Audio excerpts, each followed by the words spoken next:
Hey everyone, it's Red Reimagine. This is my thief build. This build makes me a lot of gold.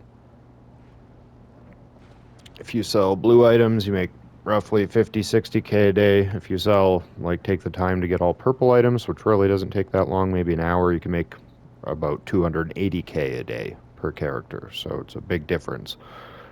It's kind of worth investing in. It's kind of a tricky or time consuming more so build to make, but it is very worth it and it pays off when you're done. So if you want something to make a lot of gold or just daily gold, you log in, get your fence limit and log back off or swap characters. Great.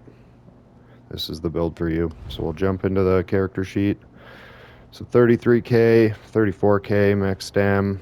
You can move some of this into magic if you want to stealth more as a Nightblade. Like if you're feeling like you can't stealth enough or you're a little bit newer at it, that would probably help you out. Stam recovery, pretty high. Weapon and spell damage doesn't need to be high. It gets to about 37k when you buff up. Everything else doesn't really matter. Everything you're killing is very weak adds, like civilians, adds inside of heists for the Thieves Guild. Super easy. Physical and spell doesn't really matter. We're a sneaky fast build. It'll slip right by. For food, lava foot soup and salt rice. That just keeps your stam recovery up in case you need to sneak more or roll dodge more. If you wanted more like actual Nightblade stealth, you could go with Ghastly Eyeball, which is like the magic variant. Thief Mundus, just to get my crit up a little bit. It really doesn't matter. It's a thief build. Vampire Stage 4, I usually run, but I think you only need Vampire Stage 1 for the bonus. But 4 is fun because when you're sprinting, you become invisible, which is fun. Here, we'll do skills after. Let's get into gear. Night Mother's Embrace. So this is a craftable set. Very easy to make. Traits don't matter. You don't have to gold it out. It's not going anywhere crazy or thieving with it. It's to make you money, so I don't even pay attention to the traits.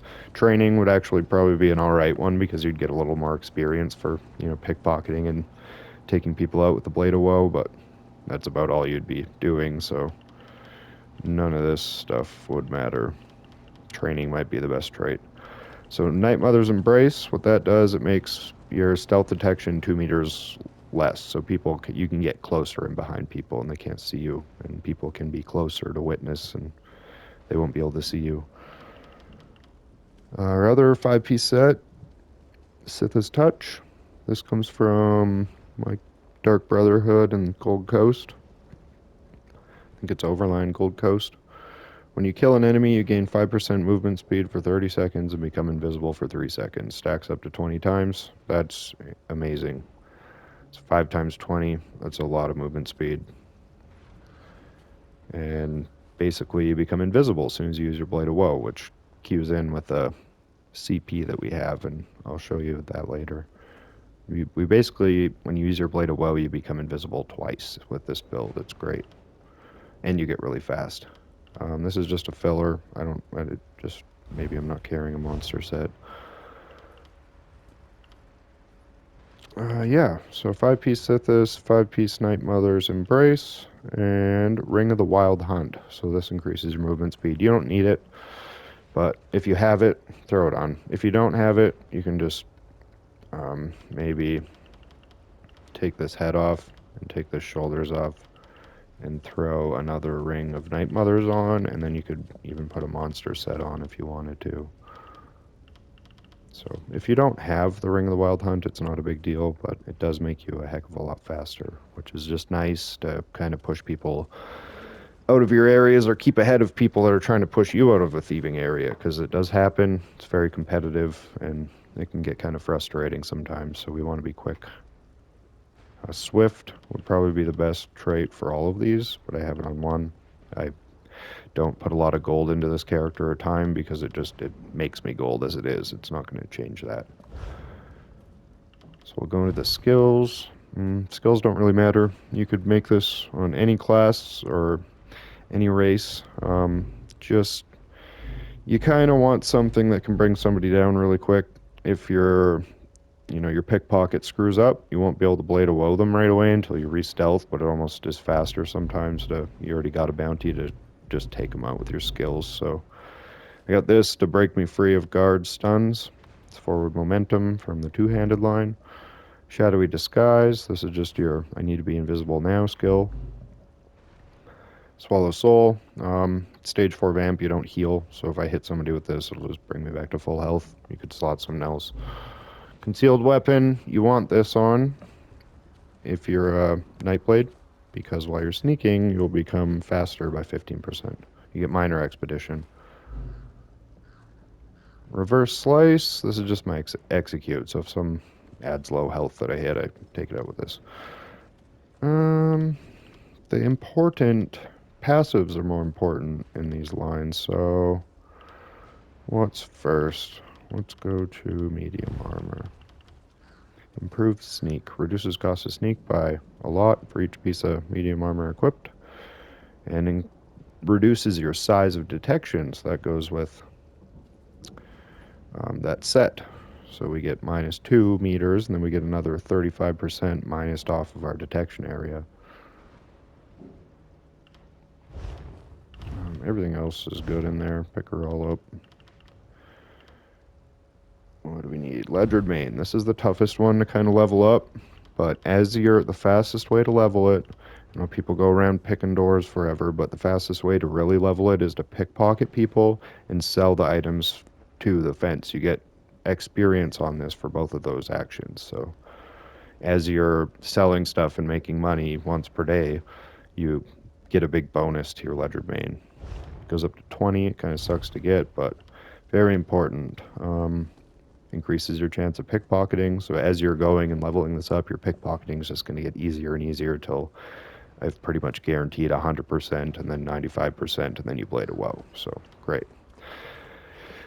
Trafficker increases your fence interactions. You can make more money from the fence. You can sell more stuff in a day. Yay. Force locks. Some locations, maybe you don't want to pickpocket. Maybe you want to run around and open little safes and safe boxes in towns. That's a really good way too. You can find good routes with those. Those actually give better items sometimes. This makes it so you don't have to pick the lock, you just break it. This isn't that necessary, but you could throw it on. Vampire. Stage 1. Ignore movement speed penalty. So now we're ignoring our movement speed penalty, and our Sithis gear is making us very fast while we're sneaking, so your sneak is faster than most people can sprint, or their horses can go. These are kind of nice, just for if you need to take the ad out. This is nice. Undeath's really nice. This is why I rock stage 4, because you just get all this. If a guard's hitting you and you're really low health, you might have a chance because of this to get away and get a stealth off without losing your items. Reduce cost of sprint. If you continuously sprint for 3 seconds, you become invisible. Our sprint speed is actually slightly faster than our sneak speed, but if we go invisible while we're sprinting, because we have concealed weapon on, we get minor expedition while we're sprinting. So as soon as you go invisible with your sprint, you actually get even faster. So your sprint is very fast when this procs. Only thing you really need out of here is Blade of Woe, which you get just from starting the Dark Brotherhood quest line. This is very nice too. Just keeps your bounties low, but I don't really care. Like my bounty could be at a gazillion, and I don't care. This is what my character does, so it's not a big deal. This is really handy too. I don't see it necessary to level it farther than this, because 6 seconds is more than enough time of major expedition after you Blade of Woe someone. Helps you get to the next target faster, and basically after 6 or so seconds your sneak's gone anyway, but you could max this out.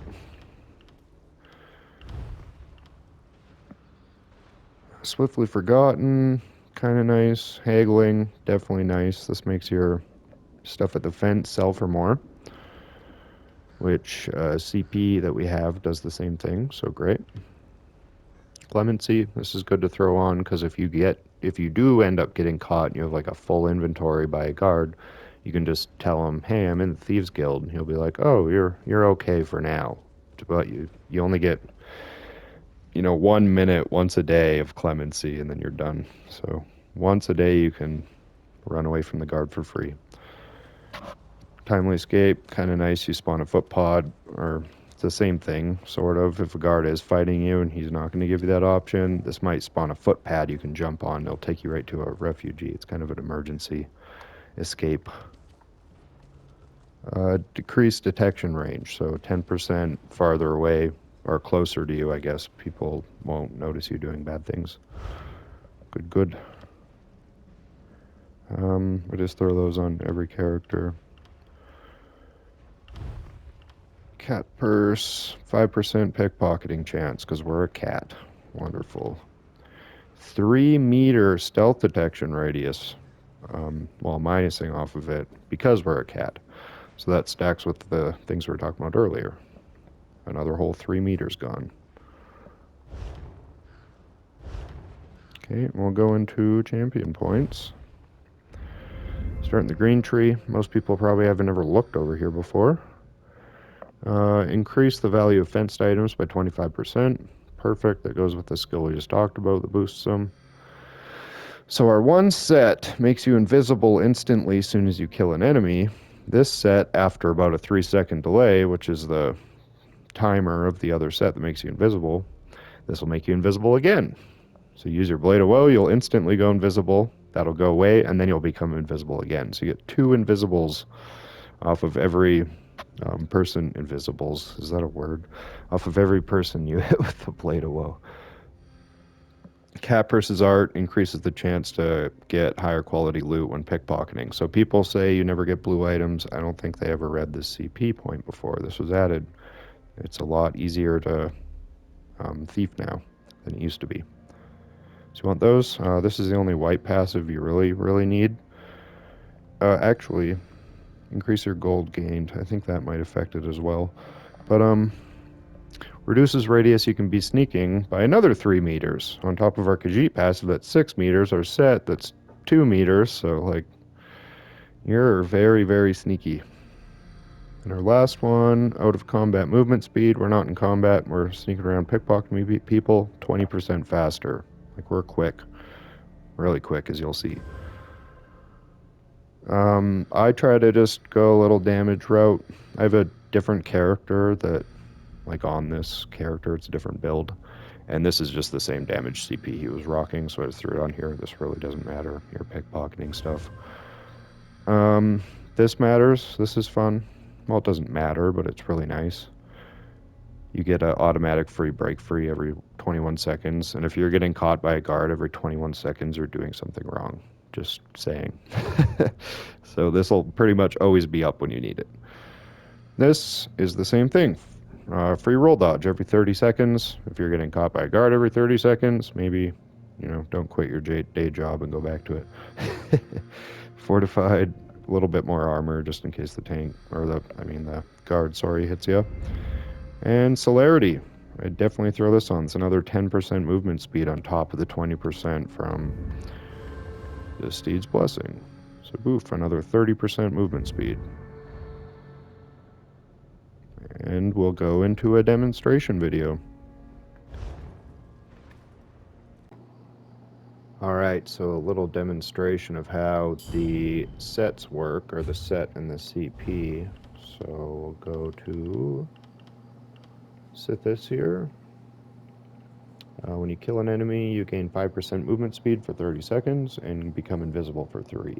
So this procs instantly when you use your Blade of Woe. You become instantly invisible for 3 seconds. And then your CP point that we pointed out makes you invisible for 5 seconds after a short delay, which is perfect. It's about a 3-second delay. So you actually become invisible twice when you take something out. And you become faster and it stacks. So now we're invisible once, poof, and then we're invisible again. And you have a whole bunch of time to get on to your next target. And if you see that timer with the skull, the purple skull in the bottom, that's a long timer for you to make it to another. If you have a good route with a bunch of stuff close by, You just keep stacking up, and you just keep getting faster and faster in stealth. All right, we'll go into a little demonstration here. So you get into pickpocket range, you wait for it to hit 100% or your highest percent chance, and pickpocket twice. Use your blade of woe. You want to actually take them out and not just leave them empty, because they will spawn back and they will give you more items. If you leave them empty, they'll just stay here till, you know, you log back on tomorrow or in a while, and they won't get items back for a long time. So pickpocket twice, get the blade of woe. Each NPC is carrying 3 items, and that's the quickest way to get all of them.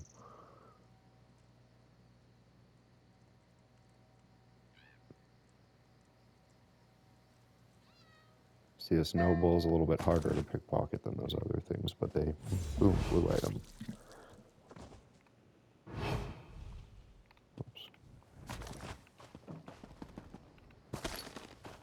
See, this guy's pickpocketing, waiting for this person to get up. I bet you they're going to do it. We'll see. If they don't, we're gonna.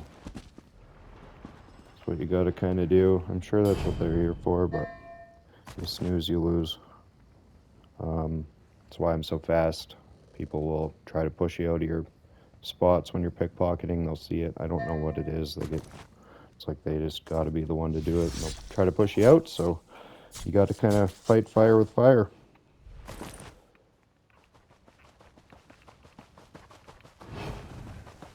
So what's great about this build, you can actually outrun people, and eventually, if you get a good area mapped out to pickpocket, like a good route, I guess, you can basically get there as soon as they spawn, and you can set it to how fast you're going, and nobody else will be able to get in on it. But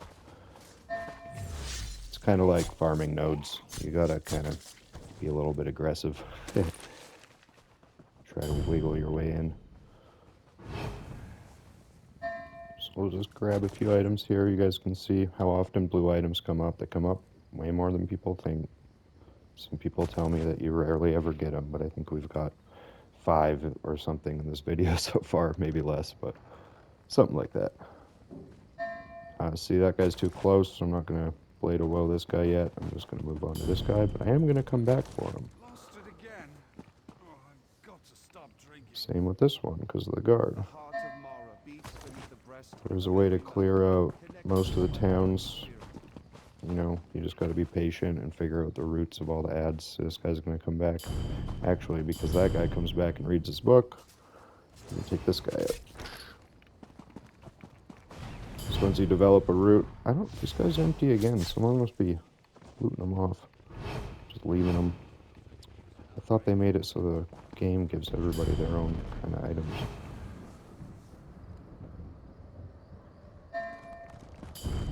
Yeah, the guard's still here, so he should be leaving soon. Yeah, there he goes. There is going to be times where you mess up. See, I got a bit of a bounty in the bottom, but like here, if you take all these guys out, which you can loot all the items without being caught, but then you need to kill them, and you always get caught when you kill them. So I'll do an example of that, and then I think that'll be the end of our demonstration. I will go for about 10 minutes after this, and see, somebody looted the items off this guy and just left them.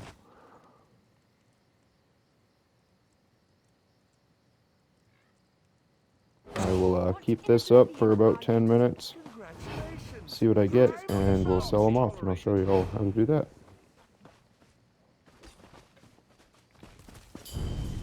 I don't know what the heck this guy's doing, but... Hear now the lesson of the divine body. See, people will just come in and try to mess with your thieving. I don't know why. Silly. Oh well.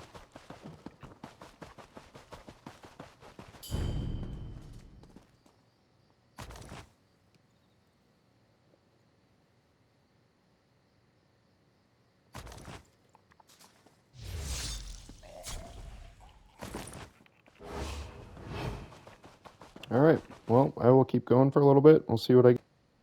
Alright, we did a loop of our pickpocketing area that I like to use. This is what we got out of there.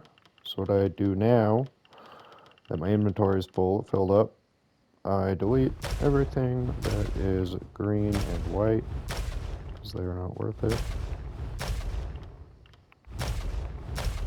And I'll do another loop and fill it up again, and delete everything green and white.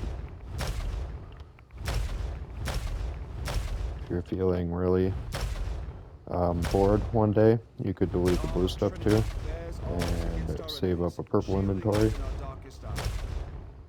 And you could make quite a bit of gold that way.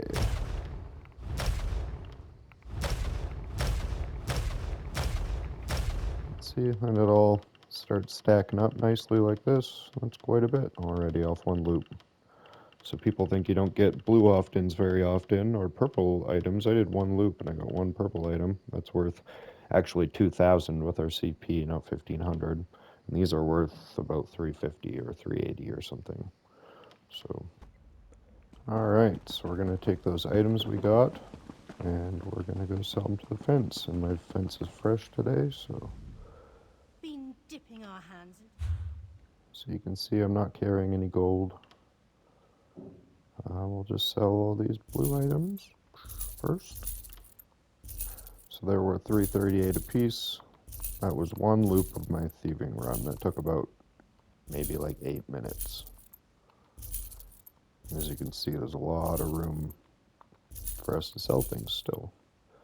So far, 12K. If you save it up for purple items, instead of 3 something, you get 2,000 per item. So I found if you sell 140 blue items, you make roughly about 50-60K per character per day.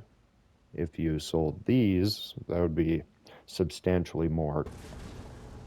Well, I hope this helped somebody, and I hope you all enjoyed my video, and happy thieving.